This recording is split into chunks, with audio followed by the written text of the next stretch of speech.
Assalamualaikum warahmatullahi wabarakatuh. Salam sejahtera bagi kita semuanya. Semoga kita selalu diberikan kesehatan, kekuatan, dan tentunya kali ini dalam mengikuti perkuliahan hukum ketenaga kerjaan ini memang sangat perlu kita pelajari bersama, dan tentunya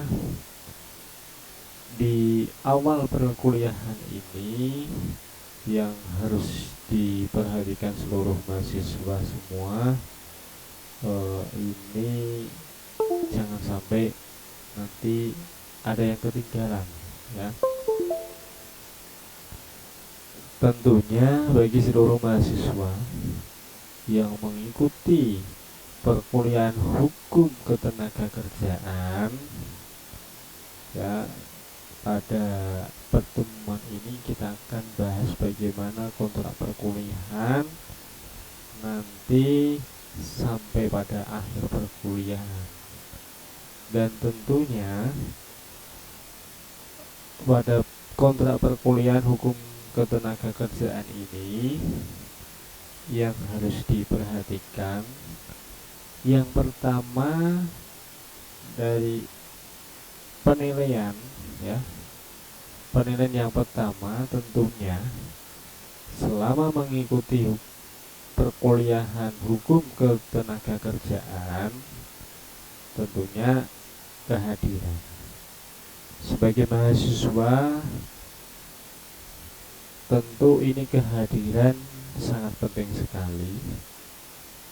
Kalau tidak ada kehadiran, tentunya ini akan menjadi tanda tanya ya. Belajar kalian itu mungkin juga bisa dipertanyakan ya, ketika kalian tidak mengikuti perkuliahan dan tahu-tahu gak pernah berkuliah kok bisa-bisa sampai lulus gitu. Nah, ini juga akan menjadi masalah ya nanti. Tentunya kehadiran ini sangat penting sekali bagi seluruh mahasiswa, dan tentu bobotnya ada 10% ya untuk penilaian kehadiran. Tapi jangan sampai kehadiran 10% ini diabaikan begitu saja.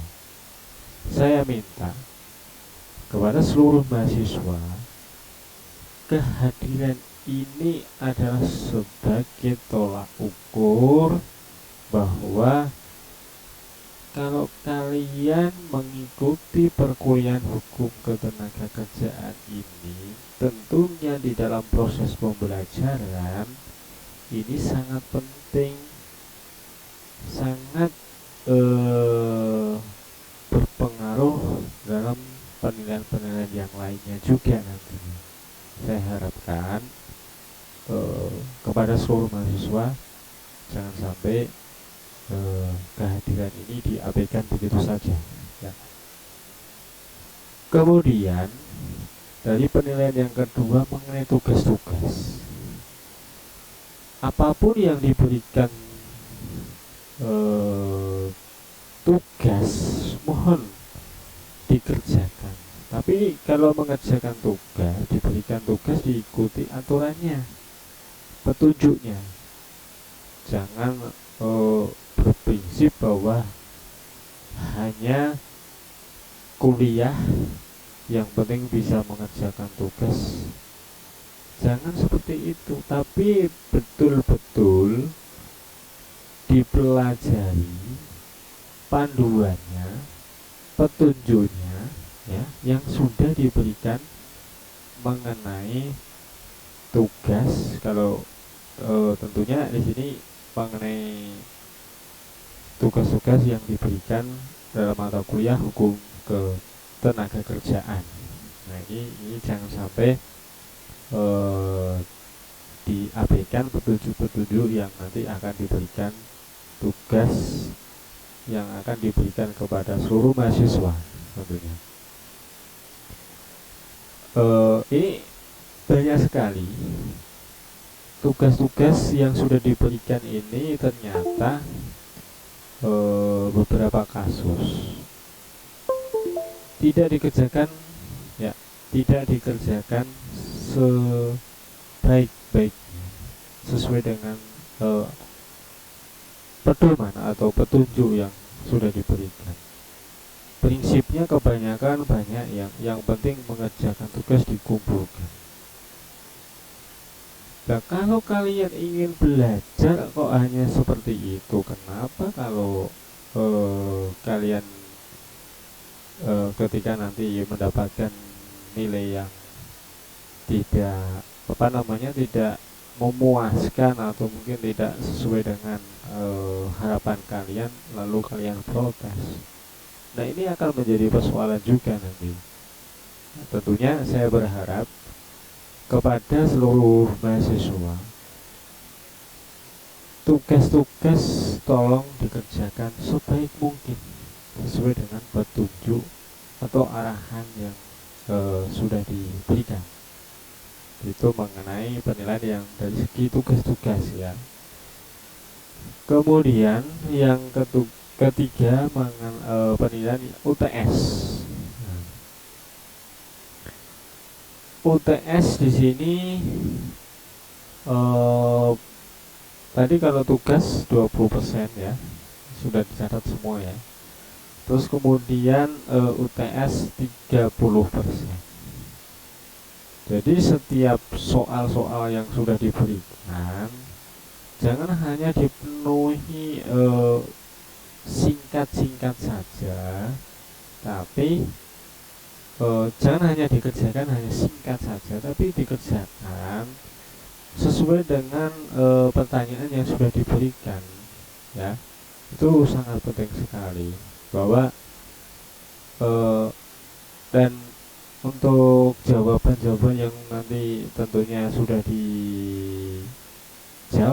ya, kepada seluruh seluruh mahasiswa yang menjawab soal. Kadang banyak yang copy paste dengan teman-teman yang lainnya. Nah, bagaimana kalau ini terjadi terus-menerus? Bagaimana untuk generasi selanjutnya kalau ini dibiarkan terus-menerus? Ya, usahakan sesuai dengan kemampuan kalian, tapi sesuai dengan pemahaman yang kalian dapatkan. Jadi jangan sampai UTS atau pertanyaan yang sudah diberikan ini banyak yang diabaikan begitu saja gitu.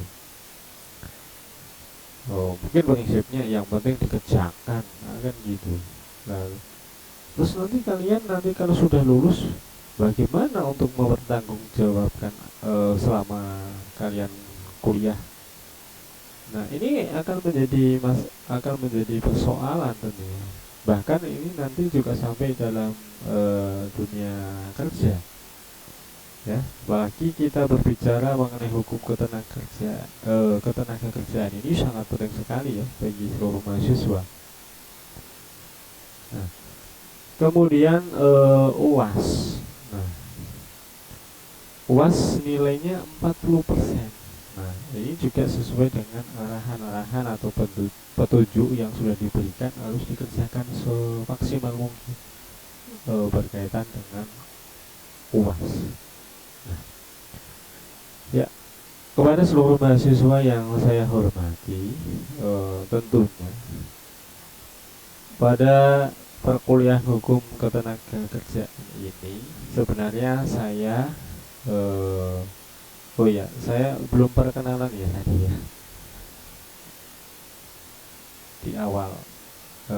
Saya dengan Bapak Dr. Taufik SH, Bapak Dr.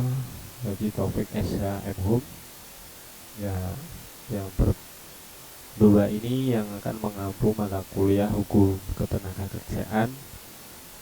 Tentunya perkuliahan ini nanti saya koordinasikan lebih lanjut ya mengenai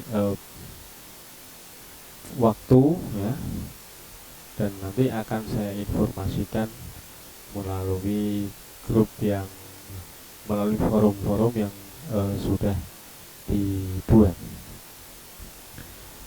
Pada kesempatan kali ini di kontrak perkuliahan hukum ketenagakerjaan ini tentunya diharapkan nanti dalam capaian pembelajaran ini dari segi sikap mahasiswa ya, dari sikap memiliki komitmen meningkatkan ketakwaan kepada Tuhan Yang Maha Esa dan mampu menunjukkan sikap religius ya.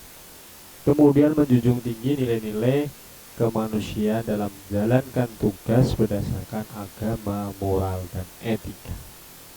Kemudian berkontribusi dalam peningkatan mutu kehidupan bermasyarakat, berbangsa, bernegara, dan kemajuan peradaban berdasarkan Pancasila.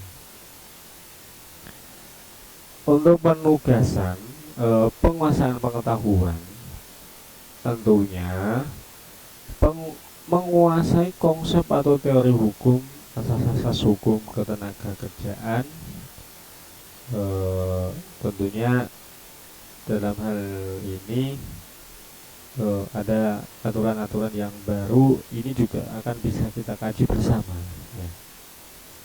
Kemudian menguasai berbagai pendekatan ilmu hukum dan perundang-undangan ketenaga kerjaan ya. Nah, dari keterampilan ya,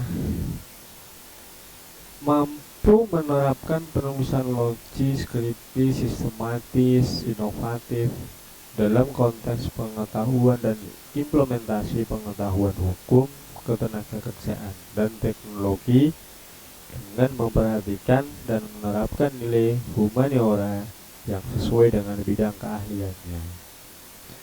Keterampilan khusus mampu membaca peraturan perundang-undang di bidang ketenagakerjaan dan undang-undang terkait, dan mampu berkomunikasi secara efektif dan argumentatif. Nah, dari capaian pembelajaran mata kuliah ini tentunya dapat menguasai teori dan asas hukum ketenagakerjaan, mampu memahami hukum ketenagakerjaan, dan juga mampu mengkomunikasikan secara logis implementasi hukum ketenagakerjaan.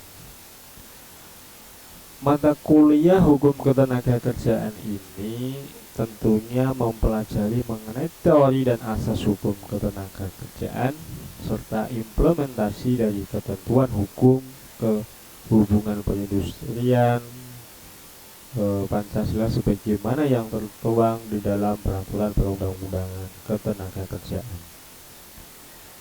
Dan tentunya rencana pertemuan perkuliahan hukum ketenagakerjaan yang harus kita persiapkan bersama, dan mohon juga diperhatikan seluruh mahasiswa yang saya hormati ya. Tentunya di minggu yang pertama, nah ini kita membahas mengenai mata kuliah hukum ketenagakerjaan. Dalam hal ini tentunya kontrak perkuliahan dalam proses pembelajaran tadi yang sudah saya sampaikan, dari mulai penilaian ini sangat penting sekali ya.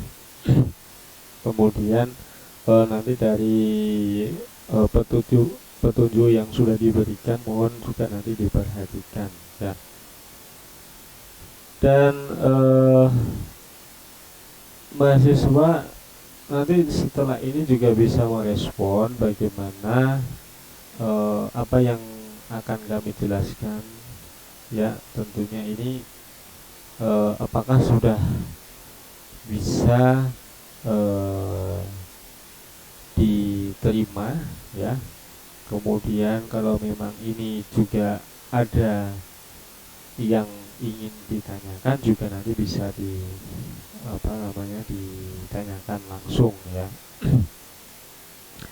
Nah, sebelum saya lanjutkan dalam pembahasan pertemuan yang selanjutnya tadi sudah saya sampaikan dari penilaian. Kira-kira ada yang perlu dipertanyakan juga, nanti silahkan saya persilahkan. Kemudian di minggu kedua, 3, dan 4 nanti kita akan membahas mengenai sejarah hukum ketenagakerjaan, kemudian pengertian hukum ketenagakerjaan, dan sumber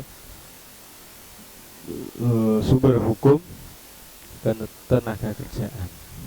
Nah, tentunya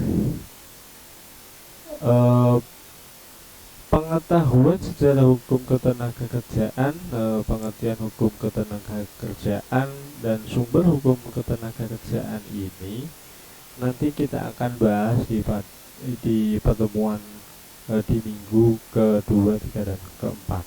Ya. Kemudian selanjutnya di minggu yang kelima, mahasiswa dapat menjelaskan hubungan kerja atau hubungan perindustrian. Nah,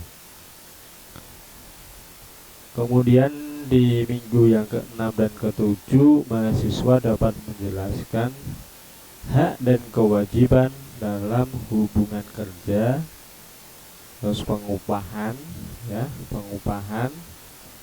Kemudian di minggu yang ke-8 atau 9, ya, 8 dan 9,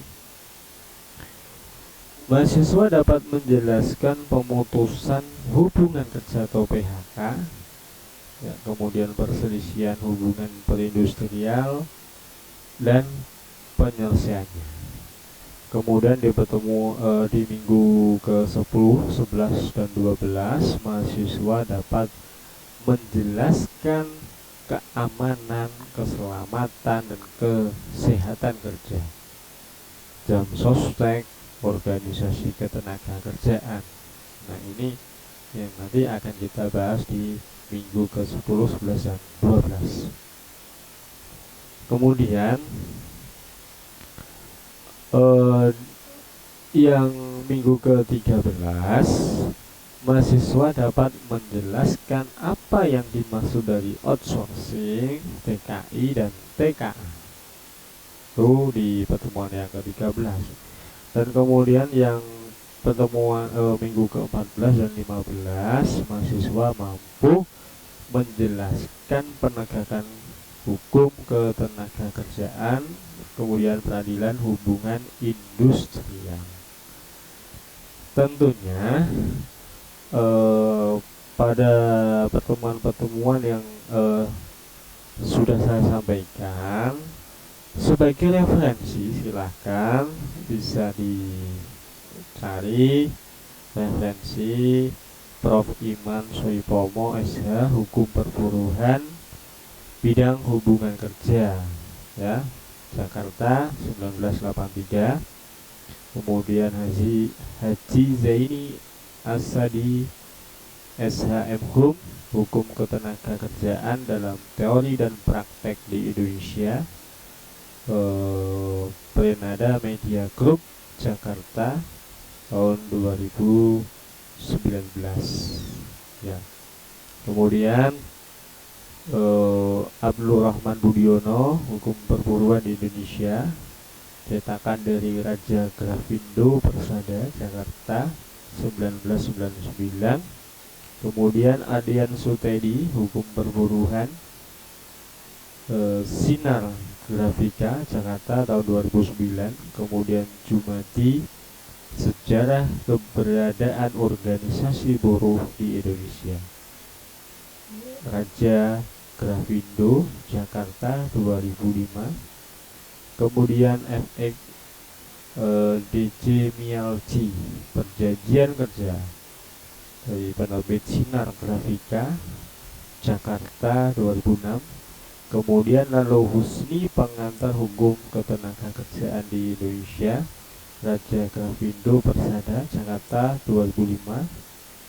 Kemudian Senjum H. Manulang, Pokok-pokok hukum ketenagakerjaan Indonesia, Rinika Cipta Jakarta 1990 ya. Kemudian juga ada buku edisi dari Prof. Dr. Lalu Husni SH yang edisi revisi di tahun 2018 ya, tahun 2016.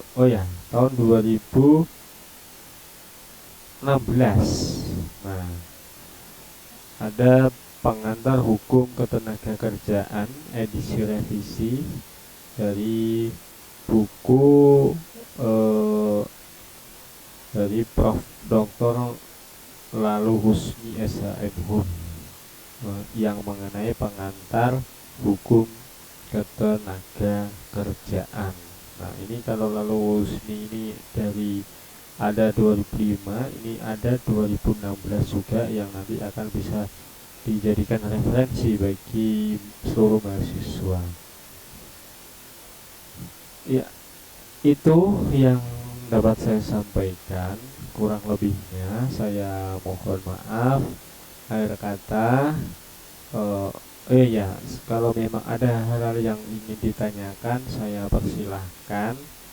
Dan mengenai perkuliahan hukum ketenagakerjaan ini, saya harapkan kerjasama yang baik dan keaktifan seluruh mahasiswa agar apa yang didapatkan seluruh mahasiswa ini tidak sia-sia ya. Sebelum saya akhiri, ini akan menjadi sebuah ini menjadi semangat ya bagi kalian semuanya, tentunya bagi seluruh mahasiswa. Ketika kalian memang ingin niat sungguh-sungguh untuk belajar ya, dengan sungguh-sungguh dan niat yang tulus, insya Allah nanti akan dipermudah apa yang ingin kalian dapatkan. Dan saya mempunyai pengalaman yang tentu ini akan menjadi motivasi kalian. Saya itu hanya orang-orang biasa, dan saya tentunya ingin memberikan spirit bagi kalian semua, apalagi bagi mahasiswa yang sedang menempuh studi S1. Nah, tentu bagi semuanya, bagi seluruh mahasiswa ya, terutama yang apalagi yang mempunyai orang tua, ini juga harus benar-benar harus sungguh-sungguh lah kalau bisa ya, harus sungguh-sungguh belajar, harus benar-benar berjuang untuk mencapai apa yang dicita-citakan seluruh mahasiswa yang saya banggakan di sini. Saya dulu mungkin saya tidak bisa sampai segini kalau tidak ada semangat yang sangat luar biasa begini. Saya juga nggak terlalu pandai, saya hanya biasa-biasa saja, tapi semangat dan